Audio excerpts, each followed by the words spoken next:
तो hello friend, good morning. कैसे हैं आप लोग? होप आप सब बढ़िया होंगे और आप लोगों की तैयारी भी बहुत अच्छी चल रही होगी। दोस्तों, उत्तराखंड में हम पढ़ रहे थे अर्थव्यवस्था। जैसे कि आप लोगों को पता है, प्रीवियस क्लास अगर आप लोगों ने देखी नहीं है तो आप प्रीवियस क्लास देख के आ जाओ। उत्तराखंड की अर्थव्यवस्था लाइन वाइज से, टॉपिक वाइज, विथ सिलेबस के अनुसार हम पढ़ रहे हैं। ऐसे नहीं कि कभी मन कर रहा है कुछ भी हम अर्थव्यवस्था में पढ़ रहे हैं।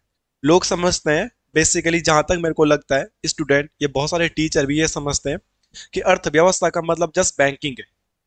मगर आप देख रहे हो, मैं कब से उत्तराखंड की अर्थव्यवस्था पढ़ा रहा हूँ, बट अभी तक बैंकिंग वाला टॉपिक आया ही नहीं है।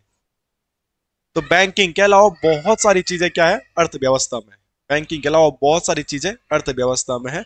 तो उन सभी चीजों को हमें पढ़ना पड़ेगा, और वही सारी चीजें मैं पढ़ा रहा हूँ। और आप लोग देख रहे होंगे कि हम जब उत्तराखंड की अर्थव्यवस्था को शुरू किए थे, हम कृषि के बारे में पढ़े। इसके बाद में तुम्हें कृषि के फैक्ट भी लिखाया था। प्रमुख फसलें और कृषिगत समस्याएं पढ़ने के बाद में यहाँ पे कुछ फैक्ट लिखाया था। और फिर मैंने आपको पढ़ाया उद्यान विभाग, पुष्प और सब्जी के बारे में, जहां पे हमने आलू के बारे में पढ़ लिया, चाय के बारे में पढ़ लिया और सेब के बारे में पढ़ लिया। फिर मैं आपको बताया था कि आने वाली क्लासेस में कुछ वन लाइनर क्वेश्चंस आएंगे जो मैं आपको डिस्कस करूंगा, आपके साथ डिस्कस करूंगा। क्यों? क्योंकि आप लोग समझदार हैं, और हम कभी भी कितना भी डिटेल में कोई टॉपिक पढ़ लेते हैं, चाहे कोई टीचर भी आपको पढ़ाते होंगे, आप बुक्स भी पढ़ते होंगे, फिर भी कुछ विविध वाले मिससेलेनियस क्वेश्चन, कुछ वन लाइनर क्वेश्चन ऐसे होते हैं जो एग्जाम में आते हैं। साले टॉपिक में कहां से आ गए? हमने टॉपिक बड़े डिटेल में पढ़ा है, ऐसा नहीं बोलता कि हमने नहीं पढ़ा, हमने भी पढ़ा है। मगर फिर भी एग्जाम में कुछ ऐसे वन लाइनर क्वेश्चन होते हैं, वो ना जाने कहां से आ जाते हैं। तो आज हम क्या करेंगे, उन्हीं वन लाइनर क्वेश्चन से डील करेंगे। तो आज मैं 20 से 25 वन लाइनर क्वेश्चन आपको लिखाऊंगा जो होंगे इसी टॉपिक के। किस टॉपिक के? उद्यान विभाग का, पुष्पों से संबंधित, सब्जी से संबंधित, कृषि से संबंधित। हमने टॉपिक पूरा कर लिया। मैं चाहूं तो नेक्स्ट टॉपिक में चले जाऊं और तुमको हेडिंग लिखाता उत्तराखंड में पशुपालन। मैं चाहता तो मैं आपको ये करा सकता हूं, बट क्यों करवाना है? अभी कृषि से संबंधित, बागवानी से संबंधित कई वन लाइनर क्वेश्चन बच गए हैं, उनको आज हम लिख लेंगे। टॉपिक हमने डिटेल में पढ़ लिया है। सेम ऐसे ही करूंगा जब आपको पशुपालन पढ़ाऊंगा। तो पशुपालन के बाद जो नया टॉपिक है आपका उद्योग वाला, तो मैं डायरेक्ट उद्योग में नहीं जाऊंगा। पशुपालन के बाद कुछ वन लाइनर फैक्ट जो होंगे वो मैं आपको लिखाऊंगा। उद्योगों के बाद मैं डायरेक्ट नहीं जाऊंगा सेवा क्षेत्र में। उद्योगों के बाद कुछ वन लाइनर फैक्ट होंगे, वो मैं आपको पढ़ाऊंगा। तो टॉपिक पहले डिटेल में डिस्कस कर लो, फिर उसका जो निचोड़ होता है, जो मेन मेन चीजें बच जाती है, उनको वन लाइनर क्वेश्चन के फैक्ट में हम लिखेंगे। दोस्तों, इतनी सुनी लिया आपने मेरी, तो आज की क्लास सबसे ज्यादा इंपॉर्टेंट होगी। ये उन टॉपिकों का निचोड़ होता है, जो वन लाइनर क्वेश्चन होते हैं ना, ये टॉपिक का निचोड़ होता है। आज शुरू करते हैं आज की क्लास। इंट्रो ज्यादा लंबा हो गया, थोड़ा बताना पड़ता है कि हम एक्चुअल में पढ़ क्या रहे हैं। ओके, चलो शुरू करते हैं। समझ गए आप? लाइन से पढ़ रहे थे। तो लाइन से जब हम पढ़ रहे थे तो कुछ क्वेश्चन है जी। इन सभी क्वेश्चनों पे हम चर्चा करेंगे। वन लाइनर क्वेश्चन मैंने पहले बोर्ड पे लिख दिए हैं, आंसर तो मैं अभी लिख दूंगा आपके सामने, बट नहीं तो टाइम लग जाता, आपका ज्यादा टाइम वेस्ट हो जाता। ठीक है, तो मैंने पहले से क्वेश्चन लिखे पड़े हुए हैं, इनके आंसरों पे चर्चा करते हैं। उत्तराखंड में कृषि एवं बागवानी से रिलेटेड कुछ वन लाइनर क्वेश्चनों पे हम चर्चा करेंगे, जो टॉपिक पढ़ने के बावजूद भी पीछे छूट गए थे। तो उत्तराखंड में बोई जाने वाली मैक्सिमम नंबर की कौन सी दाल? सिंपल क्वेश्चन आएगा। उत्तराखंड में सबसे ज्यादा कौन सी दाल बोई जाती है? तो आप क्या बोलोगे? गहत। गहत के लिए एक और शब्द भी आता है, कुल्थी। कोई दिक्कत तो नहीं है? क्योंकि यार टॉपिक की वन लाइनर हम पढ़ रहे हैं, इसमें समझाना क्या है आपको, इसमें डायरेक्ट डायरेक्ट क्वेश्चन आपको आएंगे। ठीक है, अगर मैं इसको छोड़ के नया टॉपिक पढ़ा देता तो ये छूट ही जाता। आप समझिएगा बातों को, हर चीज के पीछे एक लॉजिक है। उत्तराखंड में बोई जाने वाली सबसे नंबर पे सब्जी अगर आपसे पूछी जाएगी तो सब्जी का नाम आता है आलू। ठीक है, जब हमने आलू की खेती पढ़ी होगी तब भी मैंने आलू के बारे में लिखा है होगा। और आलू एक टाइम पे ट्रेडमार्क बन गया था, कहाँ का? नैनीताल का। तो ये क्वेश्चन भी आएगा कि ट्रेडमार्क आलू कहाँ का था? ब्रिटिश काल में ट्रेडमार्क आलू कहाँ का था? तो नैनीताल का आलू क्या था? ट्रेडमार्क आलू था अपने जमाने में। आलू को ध्यान रखना। ठीक है, नेक्स्ट। बाकी आलू के बारे में डिटेल चर्चा मैंने पहले करी है, दोबारा मैं वही चर्चा करूंगा तो फिर वन लाइनर क्वेश्चन टॉपिक का मतलब ही क्या रह जाएगा। उत्तराखंड में बोया जाने वाला मैक्सिमम खाद्यान्न। अगर खाद्यान्न की बात करेंगे तो सबसे ज्यादा क्या बोया जाएगा उत्तराखंड में? गेहूं बोया जाएगा, ये सब लोगों को पता है। अगर बात करेंगे सबसे ज्यादा फूल कौन उत्तराखंड में बोया जाता है? बागवानी में फूलों की खेती भी करते हैं, तो कौन सा फूल होता है? गेंदा। ससुराल गेंदा फूल। ठीक है, शादी ब्याह के सीजन में फूलों का लाखों करोड़ों का बिजनेस होता है, तो फूल की लोग खेती भी करते हैं। ठीक है, तो सबसे ज्यादा कौन सा फूल उगाया जाता है हमारे यहाँ, ये ध्यान रखना। उसके बाद अगर बात करेंगे मसाले की, तो मसालों में जो गरम मसाला टाइप का आता है उसमें आता है अदरक का नाम। किसका नाम आएगा, अदरक का नाम। अदरक और लहसुन, इनकी नाम आता है गरम मसाले। जब सर्दियों का टाइम आ रहा है तो अदरक का पूरा सेवन करते ना, अदरक वाली चाय पीते हैं, सब्जी में दाल में भी लोग अदरक डाल देते हैं टेस्ट के लिए। बातों को ध्यान रखिएगा। अगला, सबसे ज्यादा बोई जाने वाली नकदी फसल, ये तो ऑलरेडी पेपर में आ चुका है। और जब भी नकदी फसल की बात करेंगे तो उत्तराखंड में कौन सी नकदी फसल बोई जाती है, गन्ना। ये आप लोगों को पता है। अब मैं ये भी आपको प्रीवियस क्लास में पढ़ा चुका हूँ कि नकदी फसल का मतलब क्या होता है। नकदी फसल का मतलब ये होता है कि जिस फसल को हम बेसिकली बेचने के पर्पज से ही उगा रहे हैं, खाने के पर्पज से नहीं। तो गन्ने की खेती अगर आप लोग करते होंगे तो ये नहीं करते कि गन्ना हम खाएंगे तब उगाया हमने। गन्ना से चीनी बनेगी, मिल में जाएगा, बेचना ही पड़ेगा। तो जो फसल हम डायरेक्ट बेचने के लिए बनाते थे उन्हें कहा जाता है कैश क्रॉप। ठीक है, ये हमारे भारत की अर्थशास्त्र के सिलेबस में भी आता है। ठीक है, जैसे गन्ना हो गया, कपास हो गया, जूट हो गया, ये सारी की सारी चीजें नकदी फसलों में आती हैं। तो नकदी फसल में किसका नाम आएगा, गन्ने का। नॉर्मल बात आएगा तो किसका नाम आएगा, गेहूं का। सब्जी बोलेंगे तो आलू, दाल बोलेंगे तो गेहूं। ठीक है, और फूल बोलेंगे तो कोई दिक्कत तो नहीं आता। आप इन चीजों को लिखते चलो, डायरेक्ट एग्जाम में क्वेश्चन बनेंगे। देखो कितना अच्छा टॉपिक है, टॉपिक भी पढ़ लिया और साथ में लास्ट में वन लाइनर क्वेश्चन भी पढ़ लिया। ऐसे ऐसे क्वेश्चन पढ़ाऊंगा मैं आज की क्लास में, गारंटेड है इस चीज का। जो आगे क्लास को देखेगा कि वो क्वेश्चन आप लोगों ने कभी सुने भी नहीं होंगे, और उनके आगे पीछे के क्वेश्चन ऑलरेडी पेपरों में आ चुके हैं, तो कभी हो ना हो ये भी पूछ लिया जाए। तो इसलिए हम इन चीजों को पढ़ते हुए चल रहे साथ साथ। इंपॉर्टेंट है, जो भी मैं कराऊंगा, मैंने गारंटेड बोला है, आप आंख बंद करके भरोसा कर सकते हैं। जो भी मैं अपलोड करूंगा वो सिलेबस से रिगार्डिंग ही करूंगा और एग्जाम के पॉइंट ऑफ व्यू से इंपॉर्टेंट ही करूंगा। फालतू की चीजें अपलोड करने टाइम ही नहीं है इतनी वीडियो बनाने का कि फालतू वीडियो बना दूं। अगला है किशन चंद जोशी। अगला नाम दे रखा मैंने किशन चंद जोशी। किशन चंद जोशी कौन है, इनका नाम है Guinness book of world record में। ये क्वेश्चन एग्जाम में आ चुका है।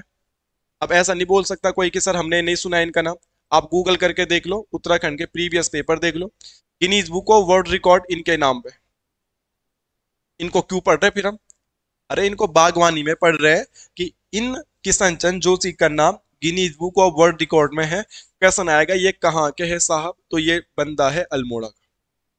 और इन्होंने क्या किया था, एक मिर्च का पौधा उगाया था। इन्होंने क्या उगाया था, मिर्च का पौधा उगाया था।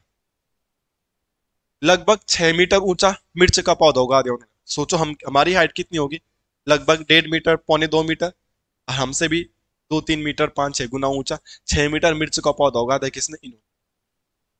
तब इनका नाम किस में शामिल हो रखा, Guinness book of world record में। और ये क्वेश्चन ऑलरेडी पेपर में पूछा भी जा चुका है। इन पॉइंट को आप ध्यान में रखना। ठीक है, आप भी कुछ ऐसा काम कर सकते हो, सरकार की तरफ से भी पैसा वगैरह भी मिलता है। ठीक है, ऐसी चीजों को ध्यान में रखेंगे आप। किशन चंद जोशी कौन है, जिनका नाम Guinness book of world record में शामिल है। और Guinness book of world record में क्यों शामिल है, इन्होंने मिर्च का पौधा उगाया था, ये भी बात आप ध्यान रखें। लगभग इन्होंने जो मिर्च का पौधा उगाया था वो उगाया था 6.6 मीटर का। ठीक है, तो ये चीजें आप ध्यान में रख सकते हैं, कोई प्रॉब्लम तो नहीं है, नहीं। अगला नाम लिखा हमने गोपाल दत्त उप्रेती। साहब ये गोपाल दत्त उप्रेती कौन है, गोपाल दत्त उप्रेती भी सेम वही है, Guinness book of world record में इनका नाम है सेम, ये भी अल्मोड़ा के हैं। बट इन्होंने जो पौधा उगाया था, इन्होंने उगाया था धनिया का पौधा। इन्होंने किसका पौधा उगाया था, लगभग इन्होंने धनिया का पौधा उगाया। चंद किशन चंद जोशी का नाम तो, फोटो तो आपको ढूंढ के मुश्किल से गूगल में मिलेगी, मगर गूगल में अगर आप लिखोगे Gopal Datt Upreti Guinness book of world record धनिया का सबसे लंबा पौधा, तो आपको फोटो वगैरह भी मिल जाएगी। ये क्वेश्चन उत्तराखंड के ग्रुप सी के पेपरों में आए हुए हैं। धनिया वाला नहीं आ रखा, मिर्च वाला आ रखा प्रीवियस पेपर में, तो क्या पता धनिया वाला पूछ लिया जाए, तो आप लोगों का रिवाइज हो जाएगा ना। किसी किसी को धनिया के बारे में पता भी नहीं रहा होगा। इसके साथ एक्स्ट्रा फैक्ट लिखना होगा। तो कभी आपसे पूछ लिया जाएगा उत्तराखंड में धनिया बुग्याल का है, तो धनिया बुग्याल उत्तराखंड में पिथौरागढ़ में। ठीक है, देखो ये है वन लाइनर क्वेश्चन की ताकत। अगला, अगला है उत्तराखंड में फलों उत्पादन की शुरुआत। हम उत्तराखंड में फलों के बारे में पढ़े थे, सेबों के बारे में पढ़े थे, हम उत्तराखंड में नाशपाती के बारे में पढ़े थे हम, पर ऐसा कहीं पे नहीं पढ़ा होगा हमने। अगर क्वेश्चन आ जाएगा कि उत्तराखंड में फलों उत्पादन की शुरुआत कब हुई, एक पर्टिकुलर डेट पूछ ली उन्होंने, ऐसा कुछ नहीं पूछ रहे कौन सा फल, क्या फल, कब फल, कुछ नहीं। इतनी सारी डेट पढ़ ली, नॉर्मल गिल पढ़ लिया, चौबटिया गार्डन पढ़ लिया, कुमाऊं गवर्नमेंट गार्डन पढ़ लिया, बट ऐसा क्वेश्चन नहीं पढ़ा हमने कि उत्तराखंड में फल उत्पादन की शुरुआत कब से मानी जाती है। तो ब्रिटिशर्स द्वारा उत्तराखंड में फल उत्पादन की जो शुरुआत की जाती है, उसकी शुरुआत मानी जाती है, वो मानी जाती है 1869 में, जब आधुनिक रानीखेत की स्थापना हुई थी, जब महात्मा गांधी का जन्म हुआ था। तो ध्यान रखना, अगर एग्जाम में क्वेश्चन बनेगा उत्तराखंड में फल उत्पादन की शुरुआत कब हुई, जस्ट सिंपल इतना क्वेश्चन बन जाएगा, तो आप क्या बोलेंगे, 1869। ये भी पॉइंट आप ध्यान रखना, ठीक है। यही तो वन लाइनर क्वेश्चन की खासियत है, इसीलिए वन लाइनर क्वेश्चन हमको पढ़ने चाहिए। अगला, कुमाऊं में उगने वाली फसलों की या फलों की जानकारी। अब देखो, किस बच्चे को ये वाला क्वेश्चन आता है, अगर आता है तो बहुत अच्छी बात है, नहीं आता तो अभी मैं बता दूंगा। पर देखो वन लाइनर क्वेश्चन की ताकत, क्वेश्चन ये आया हुआ है कि कुमाऊं में उगने वाली फल और सब्जियों की जानकारी निम्न में से किस पुस्तक में मिलती है। मैं तभी तो बोला था, आप टाइम दो ना, आपको अच्छा अच्छा डाटा दूंगा मैं, थोड़ा बिजी हूँ आजकल, बट कुछ समय बाद आपको प्रॉपर क्लासेस मिल जाएगी। अभी भी प्रॉपर ही मिल रही, क्या ही प्रॉब्लम है, बट क्लास अभी एक दिन में एक ही मिल पाती है। तो किस पुस्तक में ब्रिटिश कालीन उत्तराखंड में फल और सब्जियों की जानकारी मिलती है। तो बुक का नाम है हिमालयन गजेटियर। बुक का नाम क्या है, हिमालयन गजेटियर, हिमालयन गजेटियर। इसके अलावा मेरे दोस्तों, मेरे भाइयों, आप उत्तराखंड के कोई भी एग्जाम की तैयारी कर रहे हो तो उत्तराखंड के एग्जाम में एक आधा बुक जरूर पूछ ली जाती है। कौन सी बुक पूछी जाएगी पेपर में, बट पूछ ली जाती है, हमें नहीं पता, बट एक पूछ ली जाती है। और Himalayan gazetteer book written by Atkinson. Himalayan gazetteer book written by, किसकी बुक है ये, तो ये एटकिंसन साहब की बुक। एनी डाउट, नहीं। ब्रिटिश काल में मैक्सिमम निर्यात किसका होता था। हाँ, नॉर्मल है, मैक्सिमम निर्यात तो नहीं लिखना चाहिए था, मैक्सिमम सब्जी। ब्रिटिश काल में मैक्सिमम निर्यात की जाने वाली सब्जी, ब्रिटिश काल में ऐसी कौन सी सब्जी उगाई जाती थी कुमाऊं में जिसका सबसे ज्यादा निर्यात किया जाता था, वो आप सभी लोगों को मैंने पहले भी पढ़ा रखा, वो है आलू। तो ब्रिटिश काल में सबसे ज्यादा निर्यात किस सब्जी का किया जाता था, आलू का किया जाता था।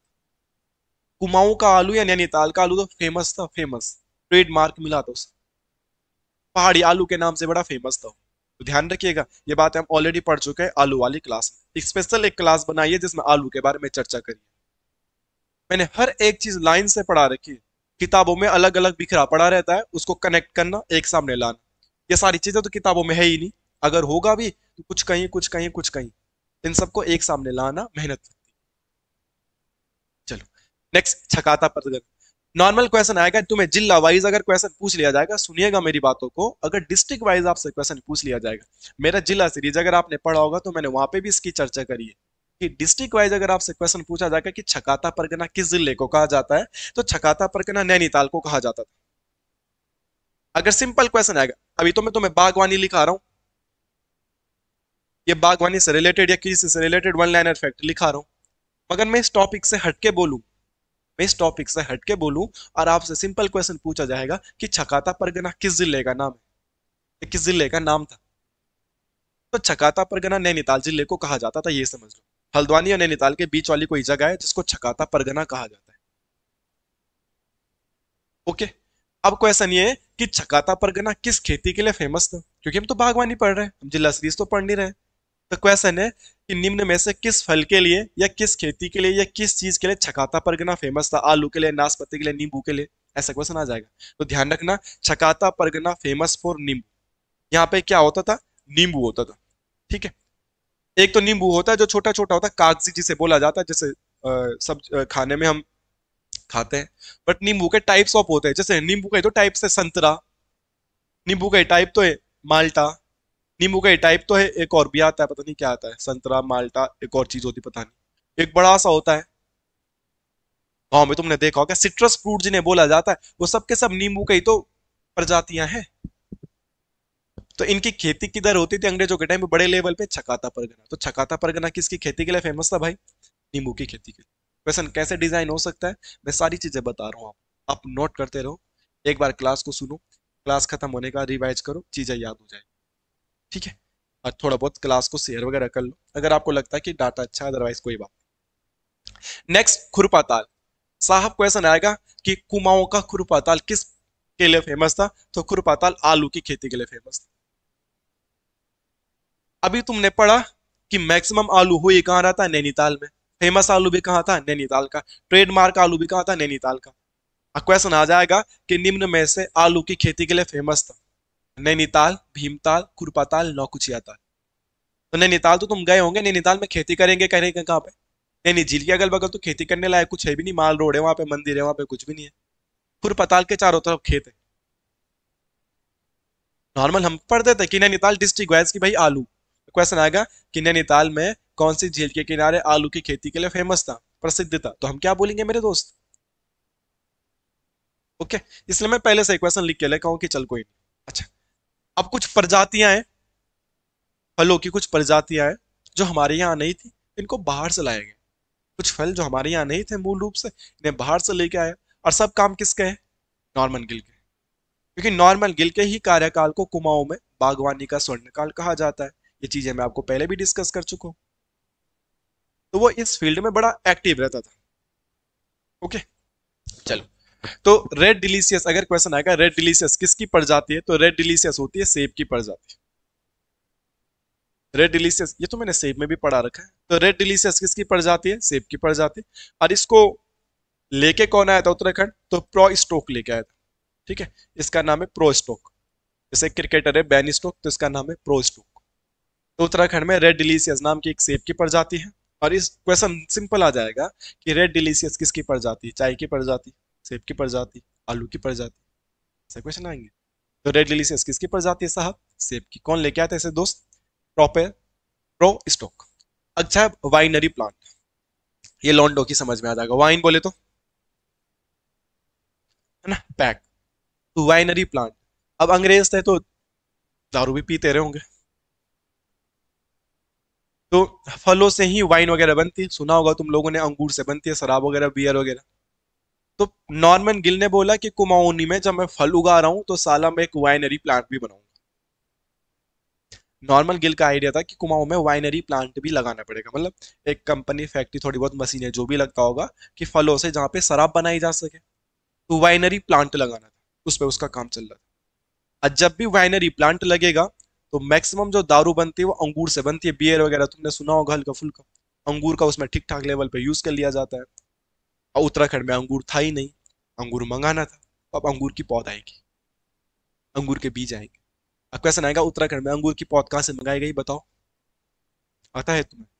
अगर आप लोगों को आता है तो बहुत अच्छी तैयारी है आपकी। अगर आप लोगों को नहीं आता है तो ये आपके लिए मैं लिखा रहा हूँ, आप इसको लिखो, आप इसे पढ़ो, क्लास खत्म होने के बाद रिवाइज करो, तब कॉपी बंद करो। कमेंट करने से बात नहीं बनेगी कि क्लास कब आएगी, क्लास कब आएगी। जितनी क्लासेस मैंने यूट्यूब में अपलोड करी है वो आप लोगों को याद है? कि मैं यहाँ से क्वेश्चन पूछो तुम तुरंत जवाब दे दो, सच बताओ। आज तक जितनी कॉपियां आप लोगों ने भरी है, क्या आप लोगों को याद हो गई? नहीं। आप ऑफलाइन ऑनलाइन कहीं भी पढ़ते होंगे, आप लिखते हो बस, याद नहीं करते, ये आप लोगों की कमियां है। दोस्त, आप कितने सीनियर हो गए हो, आप 3-4 साल से पढ़ रहे हो और आप फिर भी यही काम कर रहे हो कि लिख रहे हो और याद नहीं कर रहे हो, तो क्या फायदा आपका सीनियर होने का, क्या फायदा आपको 3-4 साल पढ़ाई करके?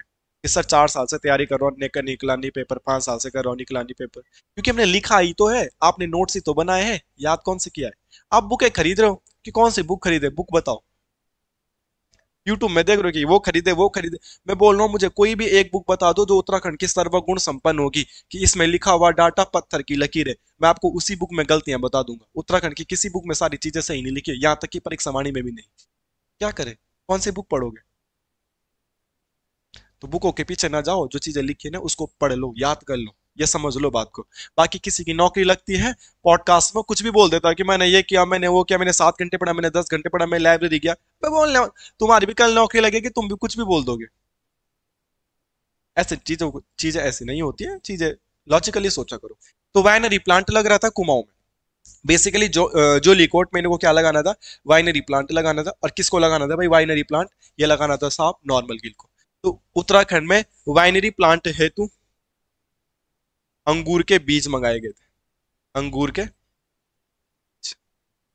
ठीक है, अंगूर की प्रजातियां भी होती थी। ठीक है, रेड और व्हाइट, रेड और व्हाइट प्रजाति के अंगूर मंगाए गए थे।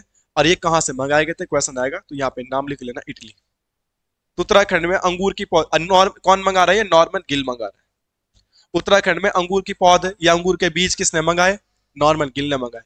क्यों मंगा रहा था ये? वाइनरी प्लांट के लिए मंगा रहा था। और कहां से मंगाया इसने? इटली से मंगाया। अंगूर की प्रजाति लिखनी होगी तो लिख सकते हैं रेड एंड व्हाइट ही लिखा गया। रेड एंड व्हाइट प्रजाति के अंगूर मंगाए थे किसने? नॉर्मन गिल ने। कहां से? इटली से। ठीक है, reason behind that winery plant लगाना था भाई। नेक्स्ट, अगला आ गया आपके पास रॉयल सॉरवेन और नोबेल। ऐसा क्वेश्चन भी आ सकता है कि नोयन रॉयल सॉरवेन और नॉर्बेल नोबेल किसकी प्रजाति है? जैसे आपको पूछा जाएगा रेड डिलीशियस किसकी प्रजाति है, तो आप बोल दोगे उलांग टी, ब्रिक टी, ये आप बोल दोगे, है कि नहीं है? श्रीमती हैरी बराजर लाई थी, आप बोल दोगे विदेशी आलू। मगर ऐसे क्वेश्चन आ जाएगा सिंपल सा कि भाई रॉयल सॉरवेन और नोबेल किसकी प्रजाति है? तो रॉयल सॉरवेन और नोबेल जो प्रजाति है यह है स्ट्रॉबेरी की। किसकी प्रजाति है? स्ट्रॉबेरी की। अंगूर कहां से लाए थे? इटली से। Red and white. ऐसे क्वेश्चन आएगा नोबेल किसकी प्रजाति है, तो तुम नोबेल प्राइज याद कर लोगे, ये नहीं कर पाओगे यार। वन लाइनर क्वेश्चन की अलग ही ताकत है, समझ लो इस बात को। तो रॉयल सॉरवेन एंड नोबेल किसकी प्रजाति है मेरे भाई? ये किसकी प्रजाति? स्ट्रॉबेरी की। और दोस्त ये लाए कहां से? इसको लाए थे ब्रिटेन से, इंग्लैंड से लाए थे। ठीक है, इसकी तो उन्होंने बागान भी बनाया था, कहां पे? जोलीकोट। नॉर्मल गिल भाई का ये काम रहता था। तो अब आपको ये भी पता चल गया कि रॉयल सॉरवेन किस चीज की प्रजाति थी, नोबेल किस चीज की प्रजाति थी। मुझे नहीं लगता कि आप लोगों को कोई दिक्कत। इसके अलावा जब हम पढ़ते हैं नॉर्मल गिल तो बागवानी का स्वर्णकाल, तो ये भाई एक से एक चीजें प्रयोग करता रहता था कि वहां ये चीज होती है तो क्या पता यहां भी हो जाए। तो अब ये क्या करेगा? अब जैतून की पौध लाएगा। तो उत्तराखंड में जैतून की पौध कहां से मंगाई गई थी? जैतून की जो खेती करी होगी इन्होंने, तो जैतून की पौध कहां से मंगाई गई थी? ये फ्रांस से। भूलना मत इन्हें। इंग्लैंड से क्या मंगाया याद रख लो, इटली से क्या मंगाया याद रख लो, फ्रांस से क्या मंगाया याद रख लो, अभी हॉलैंड से क्या मंगाएंगे वो भी याद रख लेना। एग्जाम में मिलाने वाले क्वेश्चन आएंगे, फिर आप पछताओगे। ठीक है, नेक्स्ट केला। उत्तराखंड में केले की खेती करने का श्रेय भी इनको जाता है। केला रहा भी होगा पहले से, मगर ये विदेशी केले लाए थे।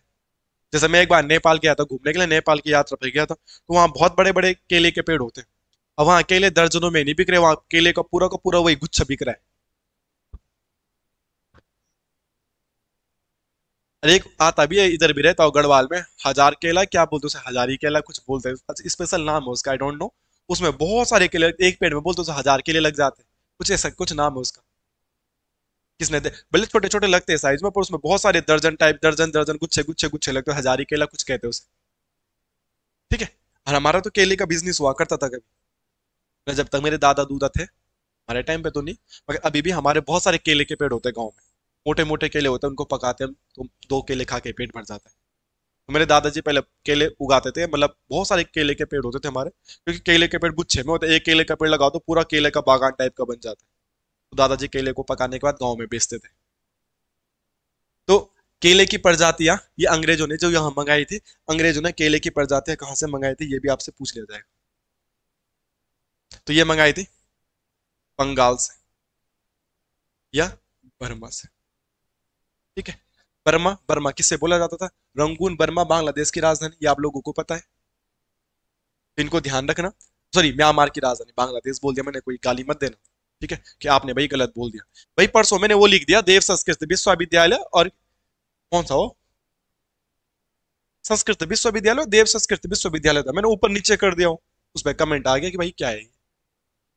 ऐसा भी नहीं कि मैंने अजीब अजीब डेट लिखाई होगी, दोनों की डेट लिखाई, बस ऊपर नीचे हो गया। अबे मैं कोई भगवान हो गया? तुम्हें लग रहा हूँ कि मैं एक भगवान हूँ कोई? अब फिर भी गलती होने के बाद मैं कमेंट लिख देता हूँ, कमेंट को पिन कर देता हूँ, उसको पढ़ तो लो। कमेंट करने से, जब तुम कमेंट करने जाते हो ऊपर पिन नहीं हुआ, कमेंट नहीं मिलता तुम्हें। कभी बंदे ने गलती एक्सेप्ट कर ली कि हाँ ऊपर नीचे हुआ है, ये क्या बात है भाई? झूला बताया मैंने, समझाने का प्रयास किया, झूला भी एक टाइप की काई होती है भाई, इस बात को मान जाओ तुम। वो पेड़ों पे लगता है बस, व्हाइट व्हाइट कलर का, ग्रीन ग्रीन कलर का, पेड़ों पे होता है। ओरिजिनल झूला भी देखा है मैंने, मतलब वीडियो नहीं बनाई थी, मैं बना देता तब भी उसका, कि ये तो झूला ही नहीं, ये पता नहीं क्या है। मैं बकार की फोटो दे रहा हूँ, बकार लकड़ी, अबे कमेंट किया है, बकार लकड़ी का होता है, बहुत बड़ा होता है। मगर जो कुन्नू है, दबोली है, जो भी वटेवर आप अपने गांव में बोलते हो, वो भी अनाज संरक्षण का ही काम आता था। किसी दिन पेपर में आएगा कि कुन्नू या दबोली गांव में क्या है, और तुमने तो बस इतना ही रटा है कि अनाज संरक्षण के लिए सिर्फ भकारी यूज होता है तब। यार 10-10 साल तैयारी के हो गए, तुम्हें 5-5 साल तैयारी के हो गए, कॉमन सेंस नाम की चीज नहीं है, बहुत गलत बात है दोस्तों। देखा करो ना, आप कमेंट पिन किया है भाई, आप देखा करो ना चीजें कि क्या हो रही है, समझ लो बात को, लॉजिक समझो कि क्यों ऐसा बोला गया है, क्यों ऐसे किया गया है। लॉजिक समझा करो बातों का, आप सीनियर है, समझदार है यार। ठीक है। तो हमने बोल दिया केला कहाँ से आया, तो देखो यहाँ पे कुछ फैक्ट मिले आपको कि स्ट्रॉबेरी कहाँ से आया, जैतून कहाँ से आया, सेब कहाँ से आया, रेड डिलीशियस किसकी प्रजाति है। एक बात, जब हम उत्तराखंड का तैयारी करते हैं, उत्तराखंड की तैयारी करते समय हमको देखने के लिए मिलता है कुमाऊं गवर्नमेंट गार्डन। जब उत्तराखंड की तैयारी करते समय हमें कुमाऊं गवर्नमेंट गार्डन देखने के लिए मिलता है, तो उसके बाद हमको एक और चीज भी देखने के लिए मिलती है। अब वो क्या देखने के लिए मिलती है? सिटोली गार्डन। बट इसको सिटोली गार्डन को हम पढ़ते नहीं है, चौबटिया गार्डन भी पढ़ लेते हैं, कुमाऊं गवर्नमेंट गार्डन भी पढ़ लेते हैं, बट सिटोली गार्डन नहीं पढ़ते। तो अगर क्वेश्चन आएगा सिटोली गार्डन कहाँ है, तो सिटोली गार्डन भी अल्मोड़ा में बना। ठीक है। सिटोली गार्डन भी क्या था? अल्मोड़ा में बना था। वैसे एग्जैक्ट डेट इसकी है नहीं, बट कुछ मिला जुला नहीं तो 1915 ले चलेंगे। वैसा ये नहीं बोलेंगे कि 1915 100% इसकी डेट है, फिर तुम कमेंट कर दोगे। गलती पे तो तुम तुरंत कमेंट करते हो। मैं नहीं बोल रहा हूँ कि कंफर्म इसके 1915 डेट है, बट फिर भी अगर कुछ नहीं तो 1915 सही, क्योंकि यही डाटा मिलता है कि 1915 में नॉर्मन गिल ने इसको भी हथिया लिया था, या इसको भी अपना लिया था। इसके क्या पता इससे पहले भी बना होगा ये, बट फिलहाल के लिए सिटोली गार्डन पूछ लिया जाएगा। बागवानी आप पढ़ रहे हैं तो उसका सही आंसर क्या होगा? एनी प्रॉब्लम नहीं होनी चाहिए। लास्ट, केसर की पौध। केसर तो बहुत इंपॉर्टेंट होता है। ठीक है। आप हिस्ट्री में भी पढ़ते थे केसर हिंद। केसर हिंद की उपाधि किसे मिली थी? ये आप कमेंट कर दो भाई। अच्छी बात है, कमेंट क्यों करनी है तुमने। और जिसको केसर हिंद की उपाधि मिली थी उसने केसर हिंद की उपाधि फिर त्याग दी थी। कब त्यागी ये भी बता दो। कुछ अच्छी बातों पे भी कमेंट कर लो। ठीक है। नाराज मत होना यार मैं से। ठीक है। सॉरी मेरे भाई। केसर की पौध। उत्तराखंड में केसर की पौध जो थी, एक तराई क्षेत्र का एक किसान था जिसका नाम आता है सुखवीर सिंह। लाला सुखवीर सिंह। क्या बोल रहा हूं मैं? लाला सुखवीर सिंह। एक पॉइंट यहाँ पे नोट करके लिख देता हूं मैं। एक बंदा है जिसका नाम है लाला सुखवीर सिंह। लाला सुखवीर सिंह सबसे पहले केसर की पौध लाया था। और केसर की पौध कहां से लाया था? कश्मीर से। कश्मीर में तो केसर बहुत ज्यादा होता है, शायद से केसर में टॉप पे कश्मीरी है। तो लाला सुखवीर सिंह केसर की पौध उत्तराखंड में पहली बार लाए थे, कहां से? कश्मीर से। और लाला सुखवीर सिंह ने इसको रानी बाग में रोप दिया था। रानी बाग नैनीताल, जिया रानी का मेला, एचएमटी मशीन। मगर ये पौधे सूख गए, नहीं हो पाए।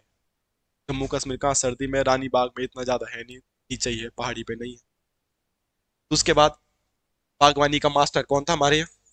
हमारे यहाँ बागवानी का मास्टर कौन था? नॉर्मन गिल। नॉर्मन गिल के बारे में, नॉर्मन गिल को ये बात पता लगी कि यार भाई केसर की पौध लाए, हो नहीं पाया।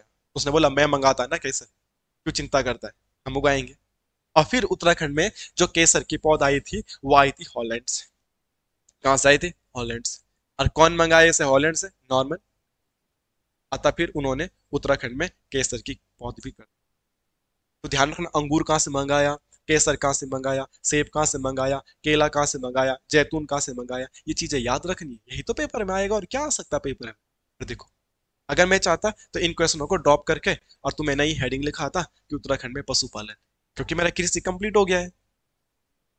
पर देखो, हमने पशुपालन शुरू करने से पहले एक क्लास दी, आपका टाइम लिया आधा घंटा। अगर आधे घंटे में आपसे बहुत सारे क्वेश्चनों पे हमने क्या किया, डिस्कस किया, और कुछ अच्छे क्वेश्चन भी आपको मिले होंगे, और कुछ पुराने क्वेश्चन का आपका रिवाइज हो गया होगा, है ना। अब मैं आपको बता रहा हूँ नया जो टॉपिक है हमारे पास, वो है ये पशुपालन। मछली पालन में तो क्वेश्चन ही नहीं होते, मछली पालन में एक आधा क्वेश्चन होता है बस। मगर पशुपालन में बहुत बोरिंग टॉपिक है। वहां पे डेट लिखनी पड़ेगी कि हिमीकृत सेंटर कब बना, पशु क्रय विक्रय, ऊन क्रय विक्रय कब बना, चारा बैंक विकास बैंक का है, चारा बोर्ड का है, ये वो सब। मरीनो भेड़ कहाँ से लाई, कहाँ पे रख दिया गया। आप पशुपालन पढ़ना चाहते हैं? स्किप कर दो इसे? कमेंट जरूर कर देना। जो बच्चा यहाँ तक पहुंचा होगा वही कमेंट कर पाएगा, जो आगे से भग गया होगा उसे क्या पता। आप पशुपालन पढ़ना चाहते हैं या स्किप कर दो? बोरिंग है, तो बोरिंग क्या होगा, मैं उसमें डेट पे डेट, डेट पे डेट ही लिखाऊंगा, और कुछ है नहीं पशुपालन में। बट फिर भी जब पढ़ा होगा तो कुछ एक्स्ट्रा मिल ही जाएगा, बट तो थोड़ा सा बोरिंग होगा, तो आप ये मत बोलना कि बोर कर दिया। जैसे उद्योग धंधे में आधा टॉपिक पूरा लिखने का है, आधा टॉपिक समझाने का है। जहां पर तुम्हारा लिखने का होगा यार, वहां पे तुम बोर हो सकते हो। इस चीज को थोड़ा एक्सेप्ट करना। जीके में हर कुछ को फिर भी मैं इंटरेस्टेड बना दूंगा, बट फिर भी आप समझना बात को कि पशुपालन पढ़ोगे तो पहले से माइंड प्रिपेयर है ना कि यहाँ पे डेट लिखनी पड़ेगी, और लिखनी लिखनी नहीं, याद भी करनी है। लिखा तो आज तक भी है, बट अब हमें याद करना है। ओके, चलो। अब ये हमने पढ़ा, कुछ क्वेश्चन हमने यहाँ पे पढ़े, तो लगभग लगभग मैंने 20-22 क्वेश्चनों पे चर्चा करी। और इसी टॉपिक से रिलेटेड, बागवानी से रिलेटेड, इसी टॉपिक से रिलेटेड आप 21वां क्वेश्चन, 22वां क्वेश्चन आप कमेंट कर देना। कुछ ऐसे क्वेश्चन अभी भी होंगे जो आप लोगों को आते होंगे, अब मैंने फिर से मिस कर दिए होंगे, कुछ वन लाइनर क्वेश्चन होंगे जो लिखा नहीं पाया होगा, और संबंध उसका बागवानी से ही होगा। तो बागवानी से रिलेटेड कुछ एक दो फैक्ट और बच गए होंगे, तो तुम कमेंट कर देना उसे। कमेंट पढ़ने वालों की मजे आ जाएंगे, क्या पता वही वाला क्वेश्चन एग्जाम में आ जाए जो तुम कमेंट करो, हो सकता है ना, पॉसिबिलिटीज है ऐसी। ऐसा तो नहीं कि जो मैं लिखा रहा हूँ वही पेपर में आएगा। एक आधा क्वेश्चन तुम कमेंट कर देना कि ये भी हो सकता है, ये भी हो सकता है, भाई तो, और नहीं तो अपनी कॉपी में नोट बना के लिख लो। ओके दोस्तों, थैंक यू आज की क्लास के लिए। मिलते हैं एक नई क्लास में, तब तक इसका रिवाइज कर लीजिएगा। Thank you so much.